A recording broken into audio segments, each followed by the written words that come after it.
Hello and welcome to Destination Draft Day, your one-stop shop for all things NFL, college football, and NFL draft. I'm your host, Michael Rockman, joined by Nick Durst. Nick, how was your weekend? Michael, weekend was good. It's getting really nice out, which is awesome as we're heading to summer here. And I'm excited to be talking some football here today. How was your weekend? It's going pretty well. Nice weather here as well. Nice to get some hot weather. I was able to go swimming for the first time of the year, so that was really nice. And just gonna look to keep building on that. More swimming weekends and more enjoyment of hot weather. That's for sure. Yeah, no doubt about it. For sure. But we got a lot to cover here today, Michael, so might as well just get right into it. Absolutely. First and foremost, we want to talk about some of the NFL news going around. Nick Mullens signing with the Philadelphia Eagles. That's going to be an interesting one. Now, obviously, Jalen Hurts is going to get his first swing at being that starting QB, but it was kind of talked about how the Eagles were a team that could very easily look for a backup quarterback. A guy like Nick Foles, who maybe had the history, was on way too expensive a contract. Nick Mullens, though, semi-proven, some nice success in San Francisco's offense. Could you see Mullens making a push for that quarterback job? I don't think he's going to start the season, but I think there's a great chance you see him in there. Obviously, they didn't go for the Foles direction like we thought, but I think Mullens he's had some success starting in the NFL with the 49ers right before they got Garoppolo. Everyone thought, oh, he'd be great. But I think right now he's going to be third on the depth chart. I do think Joe Flacco will be ahead of him. Yeah, I think that's definitely a very possible situation. Another situation going on, some extensions happened over the weekend. Danielle Hunter just signed today with the Minnesota Vikings, moving around some money in order to really help things out, or maybe it's just reworking of the deal. And then Jerome Baker signed an extension with the Miami Dolphins, underrated linebacker in the league that has really been a great piece for Flores' defense, despite maybe not fitting the size requirements. And then Stephon Gilmore, looking for a new deal, is planning on skipping minicamp. The Patriots will have to decide if they are planning to fine him or not. Looking for more money, apparently supposed to make around $7 million for this upcoming season. Obviously these contracts are a big deal, but with a guy like Gilmore, injuries last season kind of hampered the overall season for him. Do you think that a new deal is going to come into play, or do you think that the Patriots are just going to kind of let him go into the free zone eventually? I think they are going to trade him this season by the trade deadline, which is what Belichick always does. Whether he's sending him to the Cardinals, which is usually the Browns, something's going to happen where Belichick will flip Gilmore for a bunch of draft picks. And the Patriot way is that the Patriots wouldn't miss a beat, but Gilmore is still playing at a high level. He's still one of the better secondary players in the league. Yeah, I absolutely hope we keep Gilmore because when he was healthy, fully healthy, I think he's playing at a great level. Him and J.C. Jackson is one of the best cornerback duos in the NFL. And I feel as though, if they are planning on letting Gilmore go, then it would have been smart to bring in guys like Jason McCourty or bring in someone in the draft at the cornerback position. So hopefully Gilmore is Patriot for the season. After that, we'll see what happens. I'd love to see him here finish out his career, but I know as someone who follows the Patriots, that's very unlikely just given Bill's history. But today we're going to be talking about the ACC, all things about it, whether you wanted to look at it from an NFL draft perspective or just a regular college football perspective. We got you covered here on Destination Draft Day. Again, Nick Durst, Michael Rockman here to dive into all things ACC. First and foremost, though, we're going to talk about it from a draft perspective, and that is the top prospects at each position for the ACC, according to me, Michael Rockman. So let's dive in. Rockman's ratings. Here we go. At quarterback, we got Sam Howell, someone who's been considered one of the consensus top picks at the quarterback position. I really love his hips. I think he is a very quick mover, and I think he has shades of Dak Prescott to his game. North Carolina, obviously, going to be missing out on a lot of weapons. Javonte Williams, Michael Carter, De'Ami Brown, and Daz Newsome all headed to the NFL. So Sam Howell is going to have to shoulder the load. Rather than being the young guy in the offense, he is now propelled to the really veteran leader of this offense. Can he take that next step? It's going to be huge for his draft stock. And if he does it, we could be talking about Sam Howell at number 1. At the running back position, Zonovan Knight is the guy to talk about. And, there's plenty of guys in this conference that could be talked about as the top running back. But for me, I go with Zonovan Knight. There's guys like Cameron Harris, Lynn J. Dixon out of Clemson. There's plenty of options, but Zonovan Knight offers a nice frame, nice power, and what I like most about him that separates him from other ACC backs is his ability to accelerate into the second level. Absolutely huge for running backs to really get up and get consistent yardage, and Zonovan Knight, I think, does it better than anyone. At the wide receiver spot, probably a little bit of a surprise compared to some of the other hyped guys like Justin Ross and other top ACC receivers, but I'm going with Zay Flowers, wide receiver out of Boston College, an absolute dominant player at the wide receiver spot, great in the slot, can work outside, needs to add a little bit to his frame, currently a little bit undersized, but I think he is absolutely a beast at the wide receiver position. You saw it last year with Devonta Smith. Size isn't going to just hold back great receivers. I'm not saying Zay Flowers is Devonta Smith, but I'm saying he is a great receiver despite his thin frame, and he's going to continue dominating the ACC as we go along. Again, other names to watch out for. Justin Ross is a dominant wide receiver that could very well be a first-round pick when we're looking at this in the future. I like Mike Harley out of Miami. He's a little bit older, but I think there's absolutely potential there. There's some guys on Pittsburgh that I think could absolutely contribute in great ways if they get, some more experience under their belt. And then there's some great receivers on Wake Forest as well, talking about Donovan Green and Jaquiski Robertson. Both I think, or Jaquari Robertson, sorry. There we go. I think both are definitely some sleeper prospects. They offer great yards after catch ability, and really that Wake Forest team is a little bit underrated in terms of just overall productivity at the running back spot for Wake Forest as well. They offer Cameron Beal-Smith, which I think is someone that is a little bit shiftier than some of your ordinary college running backs. At tight end, we got Will Mallory, and again, this is another spot that you can look around the conference and see some other great talents, but for Mallory himself, he's got great frame, great movement ability, offers tremendous size, and also it's one of those things where Miami has just consistently been turning out top tight ends. Even with Brevin Jordan on the team, Will Mallory was able to contribute, even in games where Brevin was playing and healthy. Will Mallory was able to contribute at 6'5", 245. Will Mallory is going to enter this season with plenty to offer for that team, and Miami is going to rely on him heavily. Again, talking about some of the other guys in this conference, James Mitchell out of Virginia Tech is a production beast, probably someone that gets a lot of love whenever we really dive into the season. Braden Galloway out of Clemson is a top tight end in this class. And you also have to look around at teams like Louisville, where they have Marshawn Ford at tight end, who really is probably going to be one of the more productive guys in the conference. In terms of his draft stock, we'll see what happens, but I think he's definitely someone that'll get a lot of love as well. On the offensive line, I'm going Ike Ekwonu. The top consensus guy is Zion Nelson, offensive tackle out of Miami. But for me, I just don't see the fluidity for a guy that is that undersized at the position already. So I'm going with Ekwonu. Obviously, very undeveloped, untapped in terms of what his potential is, but I think there's still a lot to offer as a player on the offensive line, a great tackle, and someone that I think could very well rise up board, similar to Darisaw, probably not the same level of player, but just someone that I think will get more and more love as the season goes along, and Ekwonu could very well be a great draft pick when the time comes. Nick, do you have any guys on the offensive side of the ball for the ACC that you're looking for this year? Listen, I think Sam Howell he's got a chance to be the top pick in the draft. I think he's going to have a tremendous season. We'll see. Obviously, when you lose not one but two running backs, you got to adjust. So that might actually help him, though, Michael. I think that looking at this season, the Tar Heels are probably going to look to throw a little more just because they're going to be having underclassmen there at running back. How do you feel about UNC's wide receiving core or just the targets in general for Howell this season? Yeah, so they added Ty Chandler out of Tennessee into that backfield that I think will be a nice veteran presence. According to the rumors out of camp, the North Carolina running back room has been fairly muddled outside of that. I think Chandler's going to be the lead back. At the wide receiver spot, Khafre Brown should be able to really offer some nice ability. I also really like what I saw out of Emory Simmons on tape. And Josh Downs has been getting some love as well.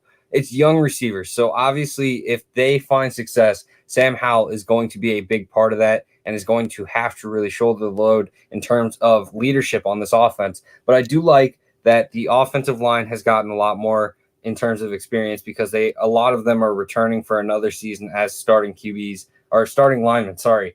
And then Sam Howell, really works well with a clean pocket, and I think that's going to be absolutely huge for North Carolina. Young receivers, young backfield outside of Chandler, but I really do believe that Sam Howell is good enough to where we're going to see some great plays out of this North Carolina offense. Yeah, absolutely. And also, I want to spotlight here Zay Flowers. A lot of times with Boston College, the skill positions get overlooked. They're more known for the linemen, specifically the offensive linemen, and of course Matt Ryan. But Flowers, he's going to be a junior, and I think he's poised for a big season. Yeah, absolutely. I think that Boston College team has a lot of promising pieces. Phil Jurkovich is someone that I may not be as high on as a prospect, but a lot of people are very high on when it comes to their projection for him in the NFL. The offensive line is improving with each season, and I think they're adding a lot of great talent. Zion Johnson is one of my favorite linemen in the ACC, and they have guys like Vrabel and Lindstrom as well on that offensive line to really be solid contributors at the college level. A lot of people will look at teams and just say, oh, what prospects do I like? And that's going to determine how they do in college. A lot of guys are great at college regardless of what they are going to be in the NFL. So don't get too stuck up on that, and you look at what Boston College has. There's a lot of great college football players on this team. David Bailey in the backfield is going to be a great running back this year. The big question mark for Boston College, in my opinion, is just what happens with that defense. A lot of great pieces that are now lost just due to, players leaving for the pros. Max Richardson, Isaiah Duffy. There's going to be There's going to be some losses that are going to have to be overcome for that Boston College team. But really, I think there's going to be a lot of promising play and a lot of great players that are stepping into Boston College for another year of experience that will carry them into a very solid season. Yeah, it's going to be, and we're going to talk about it a little bit, but it's going to be a really good division here. ACC typically known for basketball, but their football programs are maybe arguably at an all-time high right now, outside of Florida State, who seems to have regressed over the years. Absolutely. Now looking at the defensive side of things, at defensive line, we got Tyler Davis, the star defensive tackle for Clemson, a junior, going to be highly touted as we enter the season. Talked about as a potential first-round draft pick. Obviously, the big question mark is, will he continue to improve his play? A phenomenal defensive line in Clemson with former Defensive Player of the Year Brian Bresee, who is a true sophomore, so he should be in for a great season. Miles Murphy on the outside should be in for a big season. Tyler Davis going to add to that as well. If you are a quarterback or offensive line or running back going against that Clemson front seven, I feel sorry for you because they are going to be tearing up teams all season long. At the edge spot, we got Amari Barno out of Virginia Tech. If you're looking for someone who really offers plenty of length and intrigue, Amari Barno has really put together some great seasons for Virginia Tech. At 6'6", 235 pounds, he had 6.5 tackles for loss and 6.5 sacks, 16 tackles for loss with 43 tackles over the season. He offers great range. I think his discipline needs some work. He's still got to work in terms of hand usage and winning with technique, but he offers great size, great frame, add some weight to him, and I think he's going to really have plenty of potential. Some plays where he really made the wrong read, but he offers such great size that he can just capitalize and make the plays regardless. Look out for Barno to really rise up boards. There's some other guys in this conference that I really like. Jordan Dominic out of Georgia Tech is a sleeper edge rusher that I'm a fan of, and there's some other players around the league that I think could potentially have a great season. But in terms of draft prospects, there's just not a huge pool of talent for the ACC position. And unless we see some major changes in that pool, I think it's going to be a little bit lower viewed compared to the rest of the group. But if you're looking for someone that I think will break out, Miami, Florida has a freshman redshirt edge rusher, Jafari Harvey, who I think is going to absolutely tear it up this year. I'm a huge fan of him. I watched him in the spring game, and I just thought he was absolutely incredible. Obviously, it's spring football, so there's reasons to be hesitant about that. But what I saw from him from snap to snap, I was very impressed, and I'm expecting big things out of him in this upcoming season.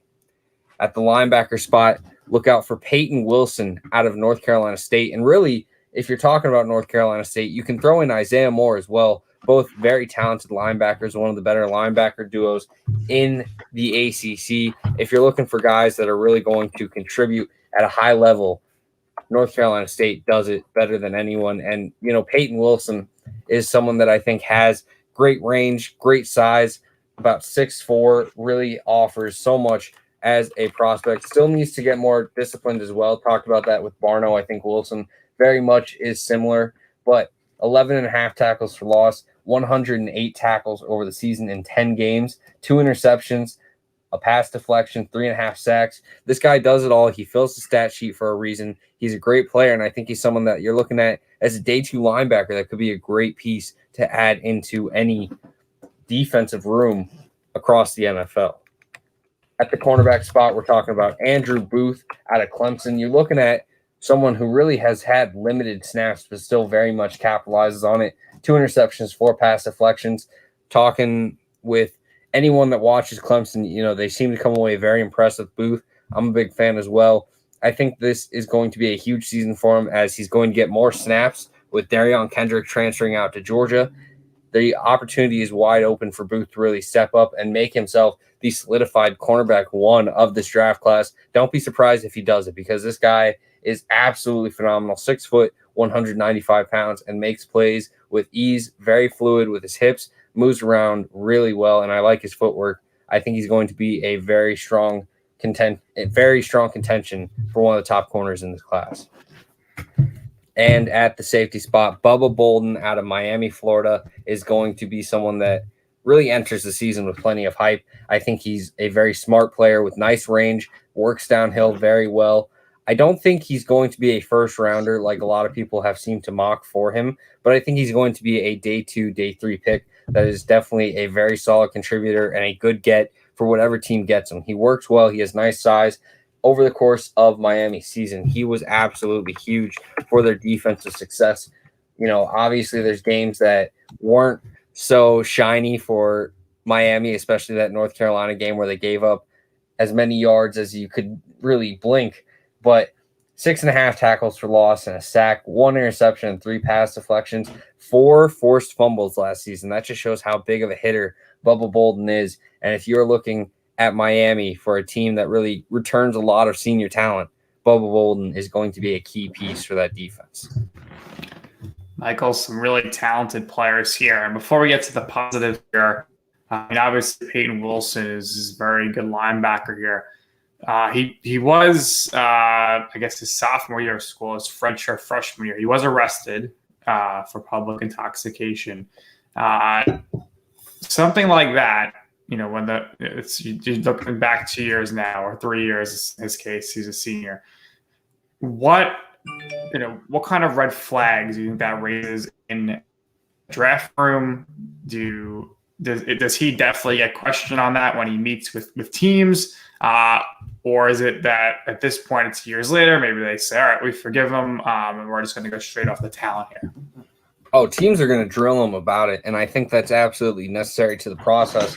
Even if in their mind they know, okay, this has been 3 years, we're going to let it go, they're going to act like they could never forgive it in their life, really drill this guy, make him feel pressured, and see how he responds to it, because that's the big thing for testing characters, finding out how these guys really respond to negativity in their lives. And if Peyton Wilson gets these questions and he's just very dismissive of it, it's going to turn a lot of teams the wrong way. But if he owns it, if he is responsible for his actions, shows remorse for his actions, and really speaks in a way that shows that he's going to have a much cleaner act as he gets to the NFL, proves that over his past few years he's been clean for his team, then I think that's absolutely huge for him, and it shouldn't play too much of a factor into his draft stock. All right, great answer there. Now, listen, Clemson, Their defense, Michael, is just looking ridiculous here. Now we're getting to the point here where they are becoming, the heyday of the Les Miles LSU days, where they would always say, if you want somebody to go play Sundays in the NFL on the defensive side of things, you're going to pick somebody from LSU. Now it just seems every year that these defensive players from Clemson are just going really high in the draft. Oh, yeah, absolutely. And, we only have two guys as the top prospects per se for their positions, but there are absolutely limitless players that are probably going to be Sunday football players. Landon Sanders out of the safety spot is someone that I'm a big fan of. Sheridan Jones is someone that has already gotten hype out of that cornerback spot. Trenton Simpson is someone who's a true sophomore but is getting love. Balin Spector is someone that I was very impressed with in some of the games that I watched for Clemson's defense. And, we already talked about Miles Murphy and Brian Breesy, but that doesn't discredit what KJ Henry is going to bring for this defensive line as well. Another guy that I think could potentially be at least drafted, maybe even signed as an undrafted free agent if that were to happen. But really, a lot of these guys are going to get an opportunity in the league, and they've earned it. They've put together a great defense, and Clemson's defense this year is going to be scary. Yeah, absolutely. And we'll probably see them in the college football playoff again. And before we do predictions here, Michael, we got to talk about the fact that, there's a chance, not this season, probably not next season, but the following season, that we're going to have an expansion of the playoffs. I'm getting a little reminiscent here. I loved our weekly segment of we got the bubble. Here's the 4 teams. Here's the outside who's coming. That was great, but could you imagine the graphic you got to put together if we're going to have a 12 to 14 team playoff? I think that's probably a little too much. I personally would like to see an 8-team playoff. Where would you like to see the college football playoff go from here? Yeah, I mean, the 12-team situation is interesting for sure. I was always someone who was kind of rooting for 6-team playoff. I feel like that's where you kind of get in those top teams. There's not really left for interpretation.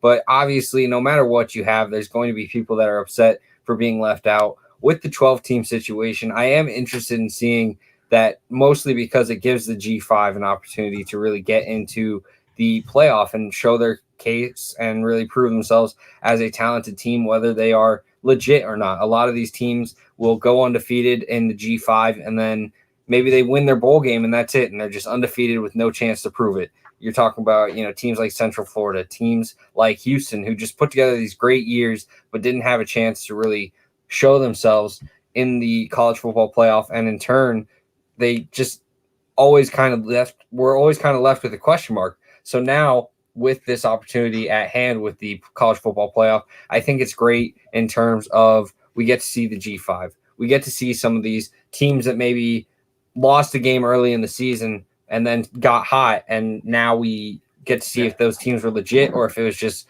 an easier schedule. A team like Oklahoma last year struggled early and then really got going and was arguably one of the better teams in the country, but they lost early, so they didn't get into the playoffs. I think with this situation, now after a loss, you aren't saying, okay, the season's kind of over, let's wrap it up.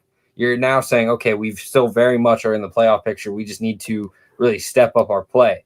And I think while a lot of people kind of look at this and say, okay, with this 12-team playoff, I'm not sure if a team like Alabama ever misses under Saban again.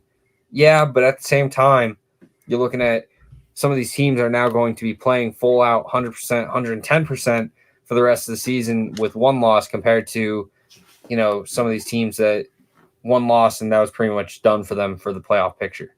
Yeah, I'd like to see some guidelines implemented before this happens. The last thing we want to see is 8-team playoff, 4 teams from the SEC. I think that's now you want. I think they need to mandate it that the Power 5, each conference winner is in. I mean, that the way you make conference play more important. Then you could do a 6 seed, which would be best non-Power 5 school. Yeah, that's two at-large bids. They did set that guideline. It was. Yep. I think it's officially 12 teams, and it's the top 5 Power 5 schools, and the top 4 will get the automatic bids, and then top G5 team that's ranked, and then after that it's just at-large bids. The only issue with that, and it's one of those things where a lot of people are kind of dismissive of it because of the playoff history, is a team like Notre Dame, where if they're the best team in the country and they have to get the number 5 seed, it just feels a little bit unfair. I know a lot of people are going to dismiss it by saying, oh, we saw Notre Dame in playoffs get blown out over the past decade or whatever, but that doesn't change the fact that their past shouldn't have any influence on the future. And really, if Notre Dame comes out and is the best team in college football but has to be the 5 seed in the playoff, that just seems ridiculous to me. Yeah, I think they should just seed it based on record. I don't think there's any reason to say that it goes by conference. But you definitely don't want to see Notre Dame taking away the opportunity for a BYU or Coastal Carolina or Cincinnati to get in it. So they got to be careful there with the independents versus the other conferences. Absolutely. And now we will dive into our ACC predictions for the season. Out of the Atlantic Conference, the prediction for the winner is Clemson. And out of the Coastal, I got North Carolina. I think that Miami is a team that I really enjoyed watching, and I like what they have for this upcoming season, but I can't pick Miami after what happened between North Carolina and Miami last season. So we're going to go with Clemson versus North Carolina. Player of the year, DJ Uiagalelei, is someone that I think is going to have one of the better offenses in the country, which makes his job extremely easy. Offensive player of the year goes to him as well. You're looking at a guy that has tremendous frame, tremendous ability, and with his wide receiver room with Justin Ross, EJ Williams, Joseph Nagata, Frank Ladson, the opportunity for DJU is just going to be unlimited. Braden Galloway at the tight end spot, Lynn J. Dixon at running back, and he's just a great passer already. But when you give him a tremendous offense, he's going to capitalize on it. At defensive player of the year, I'm going basic. I'm going vanilla. I'm picking Brian Breesy, the winner of it last year. I think is going to repeat, a dominant defensive lineman, going to be talked about as a top 5 pick whenever his time comes to declare for the draft. And for the ACC champion between Clemson and North Carolina, I have Clemson winning that game, going 13-0 on the season. Big fan of what Clemson has to offer with their defense already. We talked about that, but their offense is very much going to be flowing as well. I understand a lot of people are looking at Clemson to maybe drop back a little bit because Trevor Lawrence is gone. I don't think that happens. They just have so much talent. I know they lost to Notre Dame, and a lot of people are kind of using that as their reason to say, oh, Clemson's going to slip a little bit. I don't see it. They just are so healthy this year, and assuming that they continue to remain healthy, this team is going to be stacked. For bowl-eligible teams, though, out of the ACC, I think we're going to see a great season, getting back to around that 10-game bowl-eligible year. Last year, 8 teams made bowl games. I think this year we're going to see some more. Clemson, North Carolina State with Devin Leary, I think, is going to be a very competitive team. I don't think they're going to be good enough to top Clemson, but I think there's absolutely a case to be made that they could be one of the best teams in the ACC, possibly that 3rd or 2nd best team. Miami, Florida with the Eric King coming back, I think will absolutely be a bowl team. Pittsburgh, I think, is going to make it as well. Boston College is someone that I think maybe a little bit overrated, but still I think there's plenty of potential there for them to have a good season and make a bowl game. Wake Forest is someone that I think is being a little underrated. Florida State, Georgia Tech, I think, are going to really rise up and get a better season than expected. And then Virginia Tech, I'm a little bit lower on them than a lot of people seem to be, but at the same time, I still think they're a bowl team.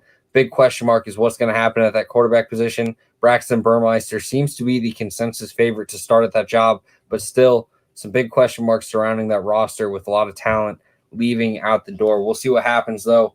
And we have a comment from the comment section. That Clemson squad is scary from Glock Lesnar. Absolutely. EJ Williams doesn't get enough talk right now in my mind because he is a menace. He is dominant, 6'3", 190, makes plays nonstop. I understand that there's guys like Justin Ross on this team that's going to get the draft attention, but EJ Williams is someone, when he's draft eligible, I think he's absolutely going to be a first-round wide receiver. And right now, even at the college level, he's one of the better ones in the country. That defense, though, is just absolutely dominant. And, you just see the top-end talent right here with just my predictions being Clemson players. Obviously, I could be wrong, but there's just so much talent here and a great case to be made for both these Clemson players to where it's going to be a great season for Clemson Tigers, and I'm really expecting some continued dominance out of Dabo Swinney. Yeah, Michael, I have to agree with you that Clemson's going to go undefeated here.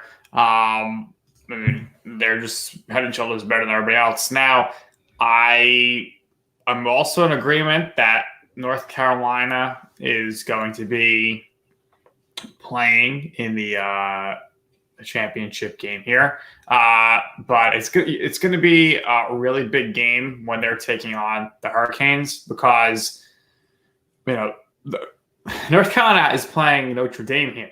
It's not a conference game, but does that hurt them in the long run? Perhaps. So if they lost that game, they got to beat Miami because I think Miami is really the other team that could threaten there. But I'm going to agree it's Clemson UNC here. I'm going to go Sam Howell as far as player of the year, offensive player of the year, just because I think, with DJ here, I kind of worry in the sense that he's going to have a DeAndre Francois type of season where he came in and replaced Jameis Winston and, he was ridiculous the first week. And then it's just like, you came up to the hype. Maybe he's trying to do too much. He gets injured. Francois was just a mess off the field. So, big shoes to fill, tremendous shoes to fill here. Usually any program, when you're trying to fill these shoes, doesn't work. However, Trevor Lawrence did a great job filling Deshaun Watson's shoes. So maybe Clemson just has that secret juice there, but I'll agree with you there. Clemson, undefeated, champions of the ACC going into the college football playoff.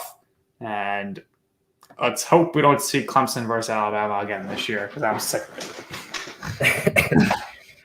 I think the interesting situation for Clemson is that they play Georgia week 1, which should be an absolutely phenomenal week 1 matchup. Obviously, Georgia, one of the better backfields in college football. JT Daniels at QB, losing George Pickens, but still plenty of talent on that offense. If Clemson can win that game, I'm not going to say their schedule's just a coast, but I do think that it gets pretty easy from there. South Carolina State, Georgia Tech, North Carolina State, Boston College, Syracuse, Pittsburgh, Florida State, Louisville, UConn, Wake Forest, and South Carolina. There's some games on there that I think could potentially trip them up. I think North Carolina State and Pittsburgh could make those games competitive. But at the same time, Clemson should be a clear favorite in all those remaining games after Georgia, to where as long as they stay focused and stay consistent, they should be able to really plow through this schedule and really find themselves undefeated heading into this championship game. North Carolina, though, maybe gets a little bit of an advantage with that. If they've had a little bit of a lighter schedule to finish out this long-term season, maybe North Carolina comes in with a little bit more steam and maybe can take advantage. We saw Sam Howell as a freshman really put together a great performance. Mac Brown put together a great game against Clemson, and they almost upset the Clemson Tigers. We could see now this as a revenge game for Sam Howell, for Mac Brown, to really pull out that upset that maybe people aren't expecting. Yeah, I'd love to see it happen. Really, like you mentioned, Clemson's got Georgia week 1, which will be big. But beyond that, really, maybe they lose to Syracuse again because Syracuse usually plays them tough. They just, they have their number in the sense that they can beat them, and the game is in the Carrier Dome, which is where we saw them have some struggles a few years ago. Other than that, though, you're right. Clemson's just going to roll through. They're going to easily destroy all Atlantic opponents. The Coastal Conference is certainly by far much, much tougher. Yeah, and real quick, before we do move on, I want to talk about some of the key players for some of these teams on the bottom bowl-eligible teams. We talked about Clemson. We talked about North Carolina. North Carolina State, I think, has some great pieces. Devin Leary, I talked about a little bit. But even on the other side of the ball, I think there's talent.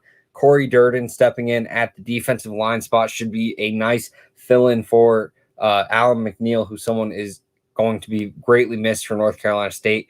On Miami, we talked about De'Aaron King, Harley, and Will Mallory. I think Cameron Harris is a very talented running back. On the defensive side of things, look for some of these guys to really step up and be big pieces, because there's a lot of young pieces that are going to be stepping in for this Miami team, and Diaz has really recruited well. You're looking at guys like Nesta Jade Silvera on the defensive line, who are the veteran pieces, though. And if they can step up and really help out some of these older or younger pieces, then really there's plenty of potential. DJ Ivy is someone that I think has plenty of potential at the cornerback spot. Al Blades Jr. is someone that I think could be talked about as a draft prospect when the time comes. If James Williams is on the field, the highly recruited 5-star safety, 6'5", 218 pounds, if he's kind of dropped down to linebacker while Bubba Bolden holds down the strong safety spot, then we could absolutely see Miami really get some versatility on their defense, really get some momentum going, and hopefully some better run defense than we saw last year. For Pittsburgh, Kenny Pickett is obviously going to be the star of the show for that Pittsburgh team, but there's plenty of potential for this team. The big question mark is how they replace Rashad Weaver and Patrick Jones on the defensive line. I really like Kalijah Cansey at the defensive tackle spot. I think he's a very productive college football defensive lineman. You look at some of the other pieces on this team, and yeah, it's young pieces, but Taysir Mack at wide receiver, I think, is someone that's going to really contribute for this offense. Vincent Davis, obviously going to put together another good running game. Can he improve as a receiver is going to be the big question mark for them. For Boston College, obviously we talked about a lot of their guys already. For Wake Forest, Sam Hartman, I think, is one of the more underrated QBs at the college football level because of how safe Wake Forest just plays the game of football. They had very limited turnovers overall last year. Christian Beal-Smith is someone that I think is a tremendous runner, really aggressive with his pads, very nice, straightforward power, north and south runner, 5'10", 201 pounds. I think he's in for a big season. On the defensive side of the things, they have a lot of youth in that secondary with Nick Anderson, Kalen Carson. There's going to be question marks, but I think Wake Forest is really trending in the right direction, and Coach Clawson is going to have them continuing to build towards that. For Florida State, obviously the big question mark is what's going to happen with McKenzie Milton or whoever's starting at QB. It seems like Milton will be the guy, but can he overcome what was a gruesome injury back in the day to really put together a great performance for his team? That defense brought in a bunch of transfers. Jermaine Johnson is someone that I'm a big fan of, but also there's guys like Jamie Robinson, Kara Thomas, Kevin Knowles, and Brandon Moore, or not Kevin Knowles, Brandon Moore, sorry. But there's just so many guys. And then, pieces like Amari Gaynor and Robert Cooper coming back, I think is just absolutely huge. I'm a big fan of Jarvis Brownlee Jr. If you're looking for guys a couple years ahead, I think he's someone that is going to be talked about as a legit draft prospect when his time comes to be eligible. But right now, Florida State has some question marks. They have not been playing up to the Seminole standard. But if Coach Norvell can really get these transfers to kind of put them in the right direction, Florida State could use this year as a very nice building year to really start trending in the right direction. For Georgia Tech, I'm a huge Jeff Sims fan. I think he's going to be someone that's talked about as a top prospect whenever his time comes to be eligible. The running back game is good as well with Jahmyr Gibbs. The defensive side of things, I'm a big fan of Jordan Dominic, but also I really love this overall secondary. It seemed to be built with almost linebacker-sized cornerbacks. If you love aggressive corners, if you love an aggressive secondary, Georgia Tech's your team to watch for the season because they are absolutely filled with playmakers that are really coming downfield very well. And I'm excited to see what Georgia Tech does. I think Geoff Collins is going to really help this team take that next step, and Jeff Sims will be talked about as in a much better light as we continue on. And Georgia Tech, I think, a little bit of a sleeper pick. They seem to be viewed as a team that's going to be lower in the ACC, but I really do think they're going to be a lot higher up and really get into a bowl picture as the time comes. And for the last team, Virginia Tech, obviously Braxton Burmeister is going to kind of be the big question mark for this team. Can he help take this team to that level? With Hendon Hooker out, they now have some very impressive wide receivers and tight end. James Mitchell is going to be a star. The running back room is filled with talent, and the defensive side of things, I really like what Amari Barno brings to the table, but also there's some pieces in the secondary with Jermaine Waller and other pieces as well that are going to contribute for this team. Virginia Tech is a team that I'm a little bit lower on compared to the consensus, but there's still plenty of talent. And I could be very wrong to where you're looking at this team as one of the top teams in the ACC when it really is all said and done.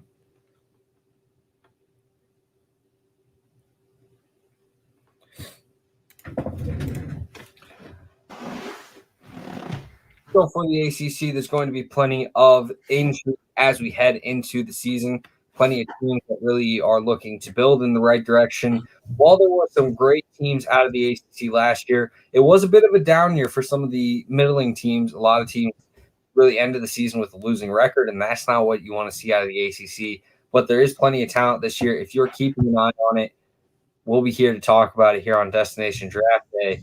Obviously, all things ACC, all things college, all things NFL, all things NFL draft. That's what you get here. That's all we got for today. A little bit shorter of an episode, but really, we feel like we covered it all. I'm Michael Rockman, joined by Nick Durst. We appreciate everyone in the comment section, everyone that tuned in today, and we appreciate LandryFootball.com for the platform. We'll see you on Friday where we talk about the Big Ten. Be sure to bring your questions because we're ready to talk about it. Enjoy your week and take care.